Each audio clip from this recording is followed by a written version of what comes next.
میں نے 1984 میں یہ بیان کیا خطبے میں، پاکستان پر بہت ہی خوفناک اور دردناک دن آنے والے ہیں، پاکستان پر بہت ہی خوفناک اور دردناک دن آنے والے ہیں۔ اس لیے میں پاکستان کے عوام سے اپیل کرتا ہوں کہ خواہ وہ بریلوی ہوں یا دیوبندی، خواہ وہ شیعہ ہوں یا کسی اور فرقے سے تعلق رکھتے ہوں، کہ اٹھو اور بیدار ہو جاؤ اور ہر اس تحریک کی مخالفت کرو جو کلمہ مٹانے کی تحریک آپ کے پاک وطن سے اٹھی ہے۔ اگر تم وقت پر حرکت نہیں کرو گے تو خدا کی قسم، خدا کی تقدیر تمہارے خلاف حرکت میں آ جائے گی اور اس ملک کو مٹا کر رکھ دے گی جو آج کلمے کے نام کو مٹانے کے درپے ہو رہا ہے۔ جس ملک کو کلمے نے بنایا تھا،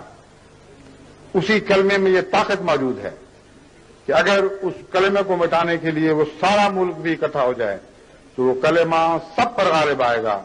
اور وہ ملک اس کلمے کے ہاتھوں سے توڑا جائے گا جس کو کسی زمانے میں کلمے ہی نے بنایا تھا۔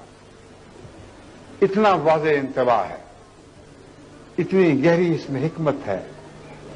اتنی قطعی حقیقت پیش کی گئی ہے جس کو دنیا میں کوئی تبدیل نہیں کر سکتا۔ لیکن افسوس کہ ان تنبیہات پر کان نہیں دھرے گئے، دن بدن یہ لوگ ظلموں میں برتے رہے، اور اب یہ وہی بلا ہے جو کلمے کے خلاف انہوں نے خود جس کا آغاز کیا، جو اب ان کو گھیرے میں لے چکی ہے۔ ذات ہینا مناس کا منظر، بھاگنے کی کوئی جگہ نہیں رہی، اور اخبارات جس طرح اس کا اقرار کر رہے ہیں، میں چند حوالے آپ کے سامنے رکھتا ہوں۔ پھر اسی ضمن میں نے یہ کہا